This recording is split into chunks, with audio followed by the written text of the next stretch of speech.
All right, we are back with the Chatterbox Bearcats midweek show. I'm Nick Niehaus, joined by Eric Lilly.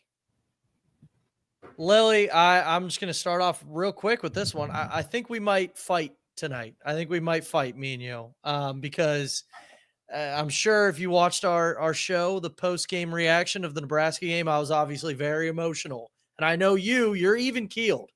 You like to see both sides no matter what. But obviously we're talking about that Nebraska game. We're going to get into the Bearcats' next game, Bowling Green.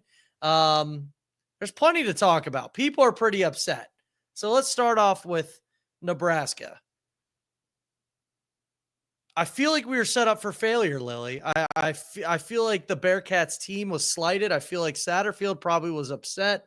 I don't think he would say that publicly, but he kind of did. The tone of voice wasn't. He kind of did. He kind of did. So I think there's a lot of upset people, and I am definitely one of them.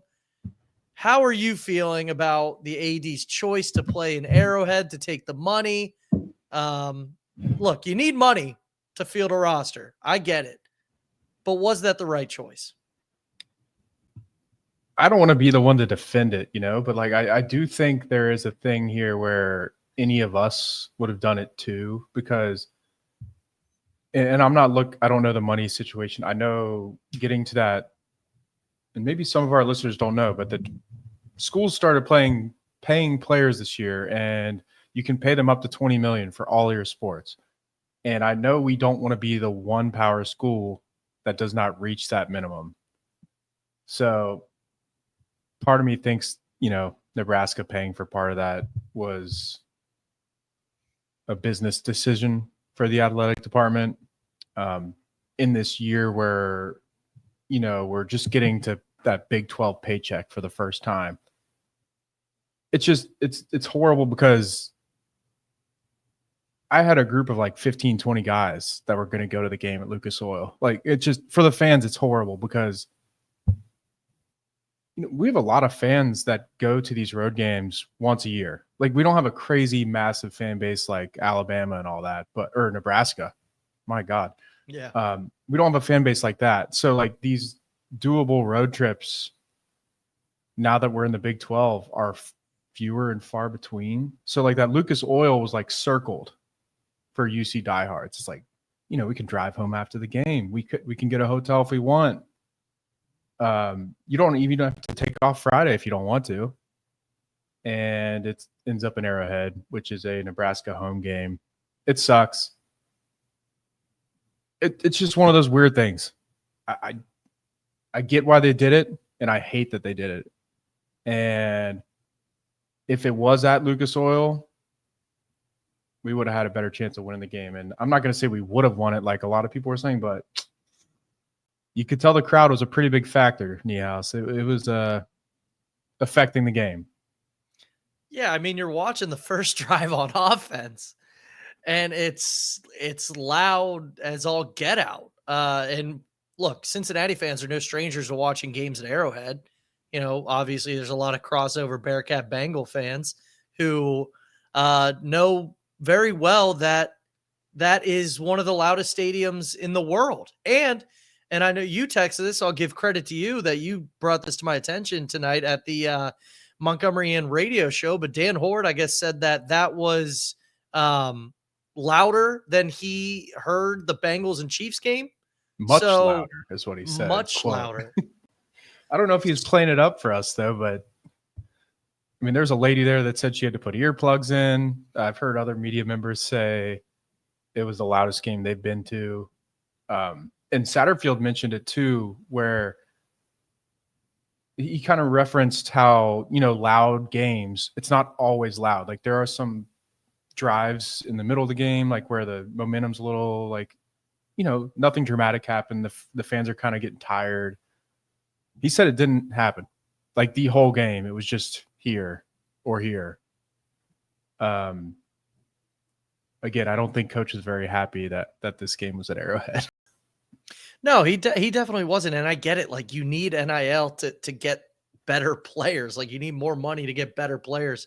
But in the moment, as a fan, I'm watching the game. I'm watching us get a false start on the our third false start on a third down.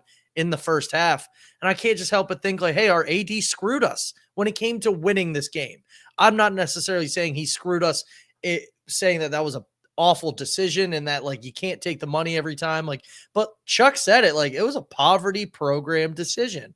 So when it came to winning and losing that game, we were set up to fail there, and there's no arguing that. Maybe some of that money that we thought that was coming in from this game paid Brendan Sorsby for the year.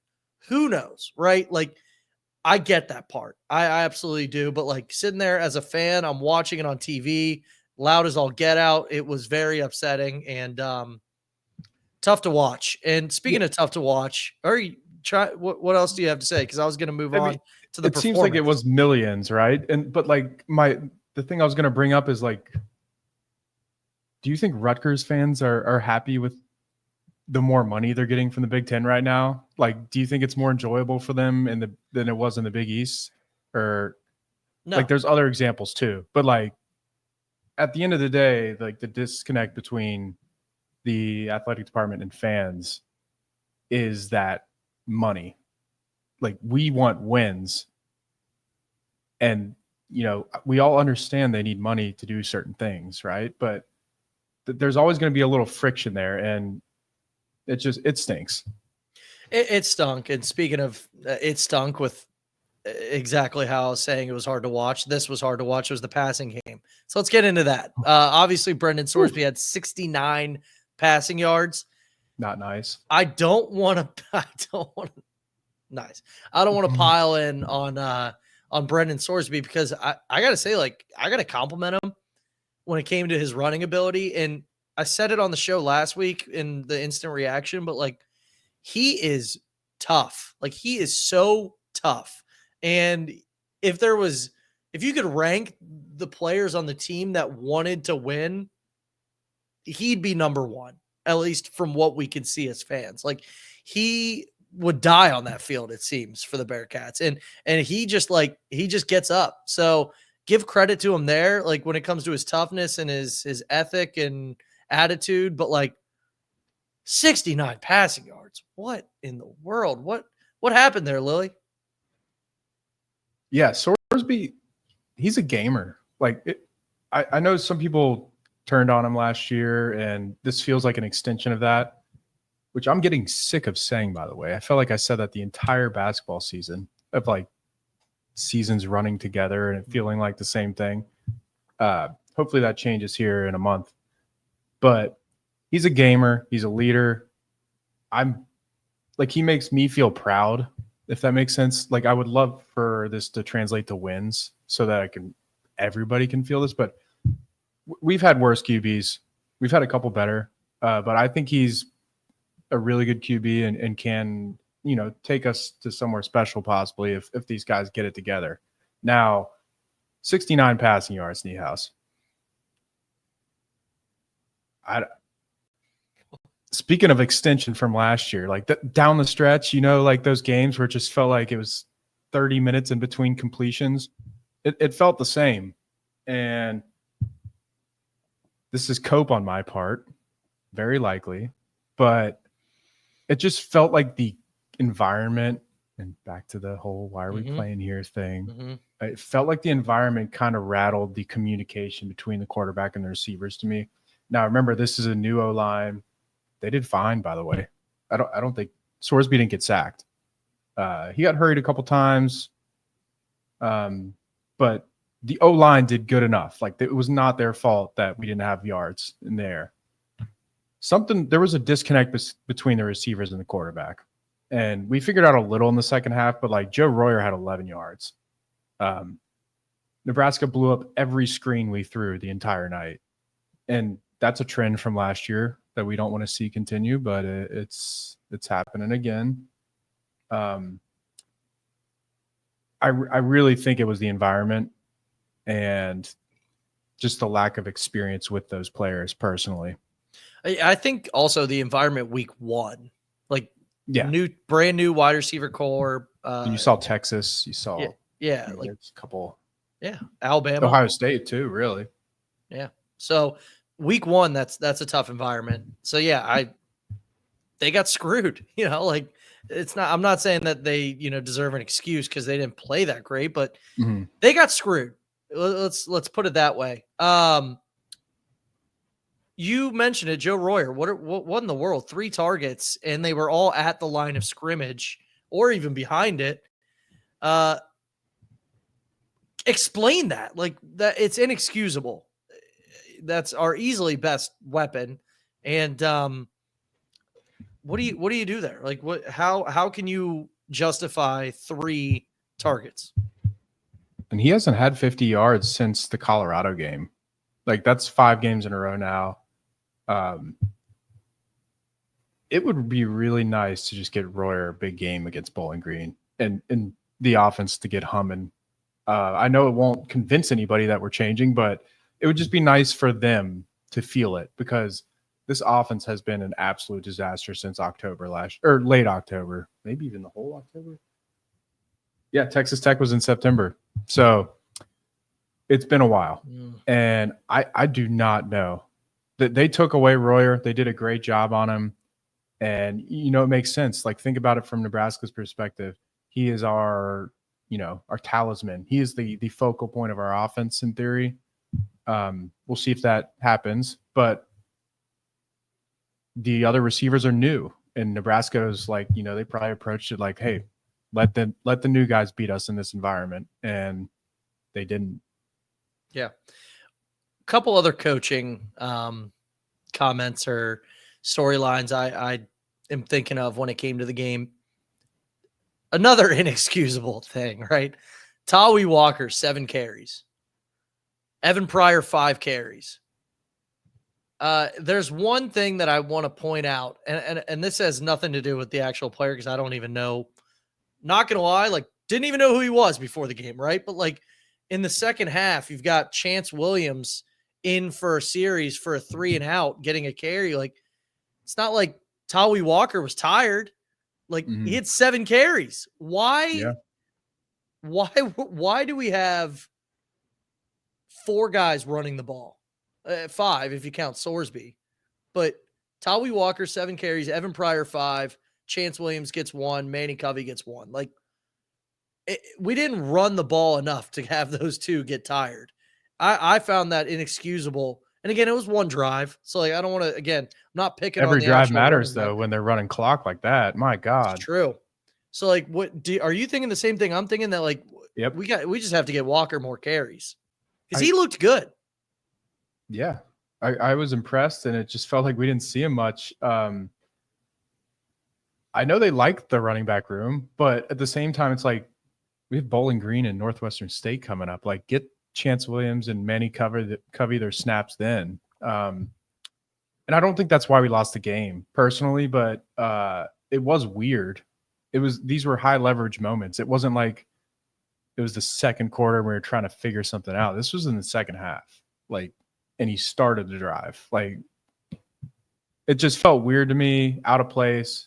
And at the same time, I trust Chance Williams and Manny Covey to be decent running backs. Like, I like that room as well. So weird, but not why we lost, in my opinion. The thing that keeps haunting me, Niehaus, is that fumble that we didn't recover before halftime. That's the swing play that these swing plays have been haunting Satterfield since we got here. Between BYU game, we could go through so many. The Pittsburgh game, so many close losses where it's like one special teams play or one we dropped a pick and they had a pick 6, stuff like that.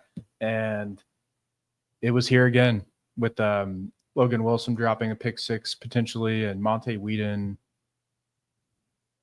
I will say in the moment, I wanted him to scoop and score there. Yeah, I kind of get it. Yeah, that's tough. The pick 6 to me was worse because the fumble.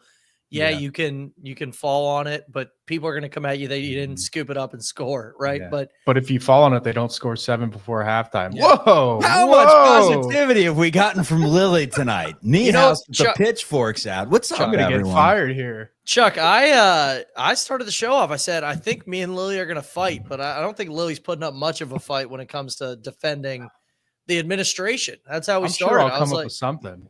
I was like, I'm disaster mode, and I think Lily's with me that was an abomination week 1.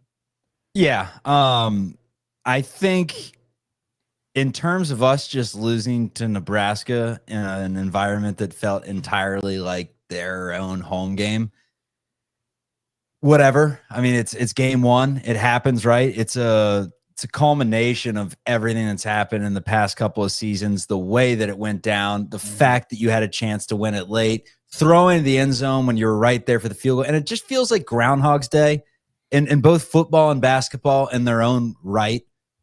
I mean, different ways of getting it done, obviously. Like that, I mean, although it's kind of similar, right? Like Wes has lost a lot of close games. Satterfield's lost a lot of close games. Like, go back to last year until, the Kansas State debacle. Like, since he was in every game, like we were trying to sugarcoat it by saying this team's close. They're right there. And if we're still trying to say that after game 1, that's fine. Like the season is ahead of us. We can still do things in the Big 12 and be a very formidable team. But eventually it's fool me once, shame on you, or whatever that old saying goes in that great song. Let me play devil's advocate real quick. I always do this with a positive spin, of course. But so our fan base, obviously in the moment, we're upset. Why is the game there? The announcers won't shut up about it. Like every freaking 5 minutes, the announcers are talking about how the game got moved. It's like, yeah, we get it. We can hear it on TV. We're not at the game, et cetera, et cetera. And then the day after the game, like sometimes I need to just log off and like compartmentalize. I'm not good at the whole, chaos thing. So I listened to the Cover 3 podcast a day later, and Bud Elliott hops on, who is one of the best in the business, in my opinion. And he's like, yeah, Nebraska and Cincinnati, it just looked like equal teams. Like they were matched from like the offensive line for Cincinnati won the battle. The defensive line for Cincinnati won the battle, but they lost the game. And he's saying we're winning the game in the trenches. And I'm just sitting there like torn because this keeps happening. But also the optimistic part of me is like, we do look like, we matched them a little. We lost by 3. We covered the spread. Like it just sucks. It shouldn't like be this hard to be optimistic, in my opinion. Yeah, but that's also a Nebraska team that I mean, stink. I don't know. They could stink, right? Yeah, they've made one bowl game in the last decade, I believe. Yeah. Like it's not like we just went up against the Florida State Seminoles, who are coming off playoffs a couple of years ago, whatever it may be. Like it's a Big Ten. I mean, it felt very similar to the Pittsburgh game last year. How I felt after it, where it was like there were a lot of parts of that game where I felt confident. Better than I did going into the game, quite frankly, because I didn't really know what to expect, but we still lost. And granted, it was a completely different way, right? Nebraska, we didn't control it all. Pittsburgh, we controlled the entire game, but it still felt the same in my gut afterwards, where it was like, we may be decent, but again, we keep losing. And like the difference between a winner and a loser is someone that closes things out and wins, right? Like there are only so many moral victories that we can tell ourselves. And whether it's a road game or not, losing to Nebraska, unless they're unreal, which I don't think they're going to be, I think it's another moment that we look at and we just say we missed an opportunity to win a football game. And why are we not going to feel that exact same way against TCU or against Baylor or against go down the list of teams that are probably just as good, if not better than us? I don't trust Scott. It's as simple as that, Niehaus. How do you think Scott's feeling? No, his pants are on fire. But from that game, nothing. I mean, it's not like his pants are more on fire than it was a week ago. That win, in my opinion, doesn't alleviate any of that. To me, Lily, and you can speak on this, it's more so just the fact that if he doesn't have a good showing in the Big 12, like this is it, man. If there's 2-3 wins in the Big 12, like, come on. There's Summerall out there. There's Golish, who I thought the catch should have gone after last time. At a certain point, you got to move on. I have an egregious name I don't even want to toss out there. Oh, no. Public. I don't even. Dana Holgerson. No, not Dana. I won't. I'm not going to talk. I'm going to leave it. I'm going to leave a cliffhanger on that. Dana would live at MLT. What were you going to say, Lily? Are the initials LF? No, God, no. Okay, God, no. No, I was just wondering. no. Oh, Definitely not. it can't be who I'm thinking. It probably is, but Urban Meyer. yeah. The alarm comes back home. You got to love a circus after the whole Belichick debacle. Coach Prime, stock was high at one point, whether it is or not. I guess just ask me or Lily. We have different takes on that. But Do you like Urban Meyer would be. Do you like winning football games? Zach Taylor after the Bengals missed the playoffs. Yeah, right. Yeah, I mean, I feel like Scott, like he didn't get a lot of heat this game. I feel like the scapegoat was Cunningham. Like everybody was pointing to Cunningham. Like and Satterfield again, like didn't really hide it in the post game presser. Like, yeah, that was a home game. Didn't feel like it. It was the loudest environment I've ever been in. I don't know if he said that specifically, but you could he has a scapegoat for that radio show. He said it tonight. Yeah. He is a scapegoat for that. So it's a matter of, hey, is our offense really that bad? Or was that week one in the loudest stadium in the world with 95% opposing fans yelling at you with a brand new wide receiver core? Which one is it? I think our offense is probably that bad, just like it's been the last few seasons. I think it'll be fine. Yeah, that's of course. Shocker from Lily. Shocker from Lily. Do you not? We've lost 6 straight games at this point. Like we're teetering on like one of the worst stretches in UC football history. I mean, granted, we've had worse stretches, right? But at a certain point, you lose like 9-10 straight games. It doesn't get any worse, and we're going to be Bowling Green, so we're. Yeah, but for our Chatterbox like Bearcats loyal listeners here, Chuck is in the group chat talking about how. I don't know if he got this from me or what, but he's talking about how the Big 12 is what matters. Like this game doesn't even mean anything. It doesn't. So now hear this angle out though. If we come out and win the next 4 or 5, beat Iowa State, Kansas, and UCF, you're right. It really doesn't matter. Like the Big 12 has proven in this one weekend or 2 weekends, I guess, that it is not going to be a 2-bid league. Your path to the playoff is get to Arlington and win the game. That's the path. And we're 0-0 in Big 12 play. So to that point, yeah. But at the same point, again, extension from last year. Like why are people – there's people like me that are optimists, but why is the normal fan supposed to be excited right now after that?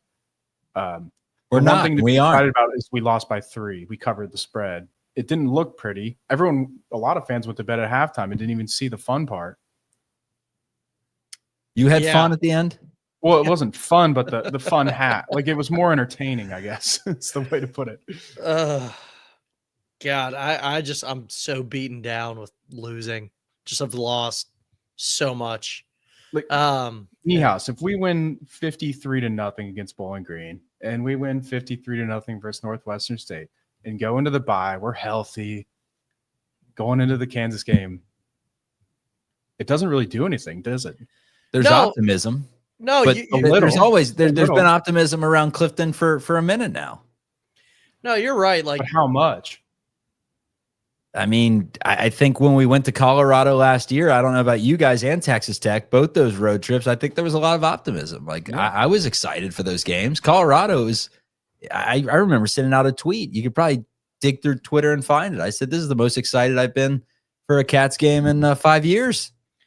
Let's just be thankful we're in the Big 12. Let's just be thankful that we are in the Big 12 in this league that anybody could win outside of UCF or, I mean, I don't know, Houston, West Virginia, whatever, but I'll just say outside UCF. Like, you're right. You guys are right. You were talking me down in the chat. Like, it doesn't matter. And we could win the Big 12, to which I replied, we're not going to. But it's a very fair take. But that's just the public opinion, right? Like, I'm not going to sit here and hate watch my team. Like, I would love for us to win the Big 12. I don't want it to be I'm always negative thing, because I mean, the spin zones, Nebraska was sick, right? Nebraska is actually a really good team. They have an awesome defense. We were able to put up 17 against them. And we didn't play our best football and had a chance to win at the end. That's the spin zone. The reality is Nebraska probably is a 7-win team. We lost. We're going to have teams in our league that are better than Nebraska that we have to play on the road. TCU looked awesome. Granted, we get them on senior day. We haven't been winning many senior days in many sports as of late, so that doesn't do me a lot of good. So that's kind of the spin zone. Like, it's still going to be difficult, but to Lily's point, you go into week 1 Kansas, there's intrigue. There's intrigue. You beat Kansas, there's optimism. Mm-hmm. And with optimism in Bearcats land comes distraught down the road. Let's talk about the Big 12, because we can get to Bowling Green. There's really only one thing I want to talk about with Bowling Green, and I think you guys know that. But where do you think we stack up in the Big 12 after week 1, Lily? Like, I watched some games. I gotta say, there's one player that really impressed me, and we actually texted about it. Josh Hoover from TCU. That guy's a stud. That guy is an absolute stud. Outside of that, like, I feel like it wasn't a great showing for the Big 12. So I'm feeling better about that Baylor home game. Yeah. But it was Auburn. I don't. That's the Auburn's thing, like, so weird, man, aren't they? Like, they're just like, they're I one thought of they those were gonna like, suck, but maybe not. still the SEC. Like, I did live in SEC land for a few years. I'm not a homer by any means, but like, a bad Auburn team is beating a mediocre Big Ten team. Did you guys name the see? times? I don't know. Did you guys see? They asked. I think it was like Barstool. They asked all the talent, like, who would be the worst team to be a fan of ever. And someone had a very nuanced take. They're like, Mississippi State. Mississippi State. 100%. Mississippi State. Like, you every 100%. once in a while you climb up to number 1 in the country and you think, like, holy crap, Dan Mullen's got this thing rolling, and you never win the SEC ever in any sport. Like, yeah, I covered, or at least basketball, football. I covered Mississippi State for 3 years as a reporter, and it's like, well, they did win a baseball national championship, so kind of a bad example. But like, when it comes to football, like, you have a gauntlet. You have a gauntlet in the SEC. So again, I say thankful for the Big 12. Like, what about Vandy though? Like, you know, a lot of teams can say that football wise, Vandy football, like, that would be brutal. You just have your home stadium taken over by Kentucky and Tennessee fans every other weekend. Like, I think that's the worst one. Here's the thing that I got to ask you, because Nebraska fans in that video that we posted that now has like 250,000 views on Instagram of just people going at me and Niehaus. You guys are idiots. Yeah. Nebraska fans would travel to Russia. Do you think if that game was at Nippert Stadium, there would have been half Nebraska fans? No. I don't either. I think that's a ridiculous claim. Not that they wouldn't have tried to travel. I just don't think there would have been tickets available, right? Like, you see 20%, maybe, like 25%. Yeah. They would have done better than probably Iowa State, who travels well. West Virginia always travels well, but it wouldn't have been half and half. That's an insane take. Absolutely not. And again, is this rage bait that you're tossing out here for Nebraska fans to come back? They got great fans. I want some rage bait. Dylan Raiola is not good. Okay. Clear. There you go. There's some rage. He's precise. I mean, he was carving us up, man. He looked better than Sorsby. He was just taking what the defense was giving him. We were playing that.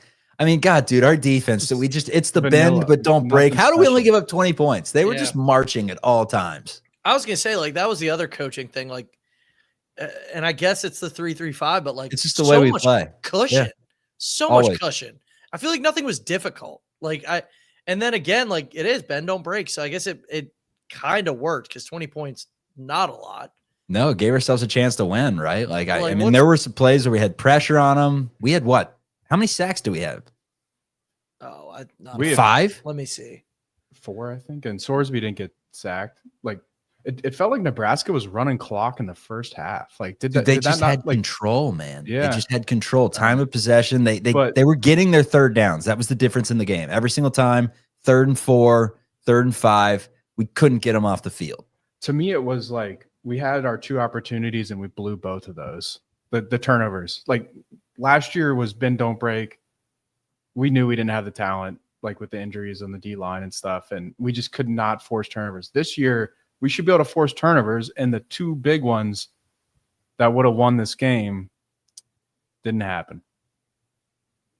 The execution needs to be a little better, and they know it though. Like those players know it. Yeah, it's tough. Like literally, I don't think we said anything positive on the post game reaction show. We did, dude. We said the tackling. We said the special teams. I was going to say you shout out to the special teams. That was crazy. Coverage. There were some positives, man. Your number one positive flying around. Punt coverage. That's tough. That's the last thing that you want to be saying is a number one. Our tackling was sick. It was just they would dump it over the middle 7 yards, pick up the first down. But we were always, last year I felt like we had some issues with bringing the ball carrier down. There were no issues of that. There were barely any yards after contact, I felt like. But the issue was with that cushion, it didn't matter, But open field, I mean, we were ball hawks. I like that. Yeah. No, it's a tough team, and I think they in the positives, and we said Screw it, I'm back. We're winning the Big 12. All right. That's all it takes. Ball hawks, special teams. Bowling Green runs the ball like you could get burned on these takes, but on Saturday if we can't wrap up their running back. Oh my God. Well, and I lost my point. Speaking of running the ball, Eddie George, you heard of that guy before? Anybody? Mm-hmm. Sure have. Oh, I was gonna say, Raiola, 243 yards, 33 of 42. Like he was kind of dicing us up. Lily said he's not even good. He was just nothing special. I'm sorry. If we made those plays, people would be frying his ass. That's all I'm saying, really. That's true. He just doesn't look the part to me, like mobile. Like he doesn't seem mobile to me. He had one big play on his legs, I think. Sorsby's way more mobile than he is. Oh yeah. Sorsby looks like a baseball player out there. He looks like a Caleres or something, to where he just looks shifty. Well, that one run, I was literally yelling out Caleres as he was running up the middle. Yeah, like the USF game. Like remember where Pike was on the sideline in the similar. sling? Pike was on the sideline in the sling. Yeah. The clip of Pike running in that sling, that's an iconic clip. That is an iconic clip. I remember. Pike is running with him in the sling. Yeah. Do we have more to talk about Nebraska? GG Nebraska. Green. A good game. On to Bowling Green. We're on to Best Cincinnati. of luck, Cornhuskers. We'll be rooting for you. We kind of talked about the Big 12 a little bit, but Lily, what do you think about it? Do you think this is a winnable conference? I do, but I think it's getting to Arlington a bowl for Cincinnati, if that makes sense. I don't think, if we get there and we're playing Texas Tech or Utah or something, I'm not sure, it feels like we'd be 7-point underdogs like we were against Nebraska. Obviously you can win that game. Arizona State was not expected to beat the shit out of Iowa State last year, and it happened. But we don't have Cam Scatterbu. And if we do, we only handed the ball to him 7 times, so I don't know. Yeah, absolutely. What about you, Chuck? How are you feeling? You just said you bought back in, or are you – come on. I don't know. I sent in the group chat and I said, we can win the Big 12, Niehaus. And you said, what are you talking about? You want our coach fired. Make up your mind. I said, no, theoretically, we can win the Big 12. And then I remember we haven't played a Big 12 game yet. So, yes, the Pittsburgh Pirates 3 months ago could have won the Central. They just weren't going to because they suck. I don't know, man. I don't know. I think it's nice that you have a measuring stick game week 1. And you don't look so porous in it to where it's there were some things that needs to be cleaned up, specifically offensively. But if Nebraska would have came out, gone up 13-3, punched us in the mouth again, 23, we lose 26, we don't even score a touchdown on prime time, it's a completely different story. But I think there was enough there to where I'm at least intrigued. I don't know if excited is the right word, but I'm intrigued. I'm not. But look, there have been UC teams in the past, like Butch Jones's first year. They get walloped by 30 to Fresno and then come back home and lose week 3 or something. They just look terrible, and you're like, this team's not good. We're not going to know until Kansas whether this team's really good or not. Bowling Green, Northwestern State, it's not going to tell me. So there's going to be that blind optimism going into Kansas of just hey, maybe Nebraska was all right. I mean, let's look up Nebraska's schedule and see who they've got the next couple weeks and whether it makes us feel any better. I would imagine a couple cakewalks. Chuck's they got Michigan on the 20th. and we got Kansas on the 29th. So like they got Michigan at home. Say they beat Michigan on the 20th of September. We're not feeling that bad. Bryce Underwood has 68 passing yards, maybe, instead of Sorsby 69. We're like, all right, we just lost to a team that's potentially top 15 in the country, and we're going into Lawrence 0-0. Chuck, you said we're not going to know if we're any good until Kansas, but we'll know if we suck. And that's if we don't absolutely blow these teams out of the water. Bowling Green, the only notable thing, and I feel comfortable saying this because how many Bowling Green fans are going to be tuning into our show? It's like we're going from Nebraska, who viewed our clips like a million times, to, if you're a Bowling Green fan, please comment. I don't even care if you're mean. I really don't. Like, let's know you exist. Let's know you exist. The only notable thing outside of Drew Pine being their quarterback, wow, is their live mascot, Pudge the Cat. Now, Pudge the Cat, Chuck, I gave you a little homework assignment. Did you see Pudge the Cat? Yeah, I saw. It's like a real life Garfield that just sits on their sideline, and they're Falcons, and they have a cat that sits there. I don't know. Is it charitable? Am I being an asshole? Like, what's the story behind it? Hey, we went to another MAC school with a cat mascot, right? So I don't know. I'm worried about Pudge the Cat. In the internet is behind Bowling Green. I was gonna say, I could just see it now. Like, we lost to Miami, Ohio 2 years ago. If we lose to Bowling Green and Pudge the Cat is on the field, you got to fire Satterfield right there. If Pudge the Cat goes viral, you got to. But Drew Pine, quarterback, 12 of 18 for 109 yards in his debut against Lafayette in a 26-7 win. Lily, say that Lafayette again. Lafayette. How would you say it, Lily? There's different ways. Lafayette.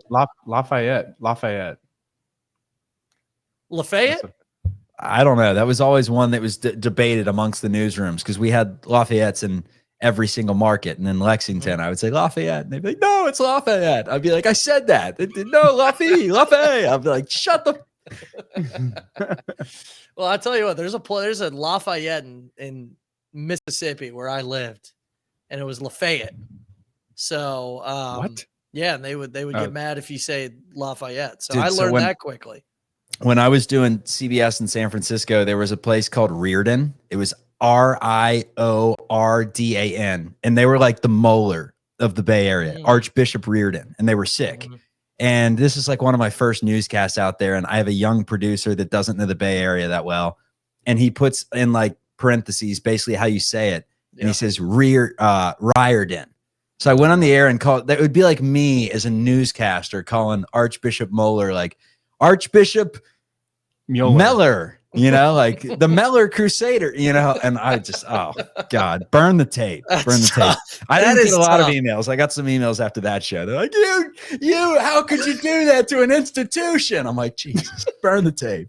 And I don't want to get too off track, because I'm sure, but like, there's nothing like being a local newscaster and getting a name wrong of a high schooler. I mean, that grandma, that grandpa. What am I supposed to do? Like, YouTube a pronunciation on Reardon? It's 11 o'clock on a Saturday night. Like, you haven't heard an insult like you've heard down in the South if you get the running back's name wrong of I don't know, Ridgedale High School or something. But Lily, what is notable about Bowling Green? Other than Pudge the Cat? That is the most notable thing, yes. Yeah. But Drew Pine is 0-1 versus the Cincinnati Bearcats in his career, just in case anybody was wondering. Bowling Green needed a kickoff return touchdown to cover the spread versus Lafayette, or Lafayette, however you want to say it. They ran it like 70% of their plays. They ran the ball. They do not trust this guy to throw the ball. And ashamed to say this, I even logged on PFF to look at Bowling Green PFF grades. We're digging deep here, Niehaus, and their pass blocking it was looking pretty atrocious. He got sacked twice, 5 tackles for loss. And mind you, they threw it 18 times. Like he got sacked twice in 18 against a team they were favored by 20 plus points in. So there's a reason the spread has moved from 18 to 21.5. We should beat the crap out of these guys. Sounds like a mortal lock. This is not Miami. This is not the Miami of Ohio 12-point spread that we lost a couple years ago. This is a new coach, Eddie George. This is the new transfer portal era. They've lost all their players. Harold Fannin is on the Browns. There's no excuses not to beat them by a couple scores. I think it's the mortal lock of the century where every single Chatterbox Bearcats listener, I'm coining this right now. It's our take a vacation play of the month on us, responsibility included. All right, go ahead. You got to do the ad read. 5-unit foot long. Yes. I obviously don't know anything about Bowling Green. You even just toss out a name. They had somebody go to the NFL. That's impressive. He had the second most yards in the country in tight end. Is there like a John Rothstein version? Because John Rothstein would, if this was college basketball, he'd be like, oh, Bowling Green, they're starting shooting guard, Travion Johnson. He's great. Is there like Trevor Maddich doesn't go that deep in the weeds, right? Like, is there anyone in college football that's that There's meticulous? A market for that. There's a market for the John Rothstein of college football. I think you got it. I don't know. There's something more magical about mid majors in hoops, because of the tournament as compared to in football where they just get their asses beat nonstop. Like there's an App State one every 15 years. We're still talking App State. That tells you how often it happens. Seriously, that was like 20 years ago. All right. Well, is there anything else to add on Bowling Green out? Yep, we got one thing. I forgot to bring this up earlier. You said there's not going to be any Bowling Green fans listening to the show. Terry Nelson is going to be a house divided here with his son, TJ Nelson, is a defensive back on Bowling Green. He's in the 3 deep, if that's a thing. I know most people say 2 deep, but he's number 3 in the 2 deep. Mm-hmm. And he got a snap against Lafayette. You never know. We got to get him out on the field for I imagine he grew up a Cincinnati Bearcats fan. It would be cool for Terry. And that's the only Bowling Green fan that's probably listening. Okay. And Terry might not listen either. That'd be awesome if Terry. I think Terry. Yeah. Terry made a comment to somebody that he's a fan. So there we go. We love shout out Terry. We love it. Come on the show. Anyway, is Bowling Green the school that we had the disaster broadcast with back in the day? Mm-hmm. Bowling Green and Howard. What were we? Well, Howard. That was much more recent. But what were we doing at Bowling Green? It was at Bowling Green, right? I was there. That was a fun ass game. What were we doing at Howard? What were we doing at Howard? I think that had some, not charitable, but like that had like a name to it. Yeah, it was like some the sort of HBCU memorial, tie something like behind that. it. Yeah. Okay. But Bowling Green, why were we playing at Bowling Green? And because I got nothing else to talk about Bowling Green. This is the best preview we've ever had for a game. Let's end on this. Like, take us through the lore. Or you didn't watch on TV. You were there, but I was there. It was crazy. Do you know the lore of what happened for maybe younger Bearcat fans? Yeah, I don't think younger we almost Bearcat lost. That was a Mick year. And the spread, I just remember it being a Twitter thing when the spread came out that everyone was like, this is ridiculous. We're going to beat the shit out of these guys. 3.5. And it was something crazy, like off the wall crazy. And every single person I know bet on UC. And then we get to the game. The arena's really cool. Bowling Green has a cool little campus. Like, I was shocked. Like, arena was nice. Campus was nice. And everyone sitting by us had bet on the game too. Like the entire UC section was in on the spread. And the first half was not fun, as I recall, but we ended up covering with some comfort. And all the degenerates in the UC section were very happy. And even talked to some fans, like saying, like, hey, I live up here. It was really cool to be able to go to a game because I haven't been to one since college. Stuff like that. Basketball's great for doing trips like that. Football, we don't need that, obviously. But I'm down for MAC road trips in basketball. That's one of my hot takes. Hey, let's start the movement. Let's get the Cats playing in Athens, Ohio. Me and you go back and I think they went there first year of Mick Cronin and lost. God, that's maybe second year of Mick Cronin and lost. We need. It was early. I've like paid attention to UC basketball every season that I can remember, dating back to like the second grade.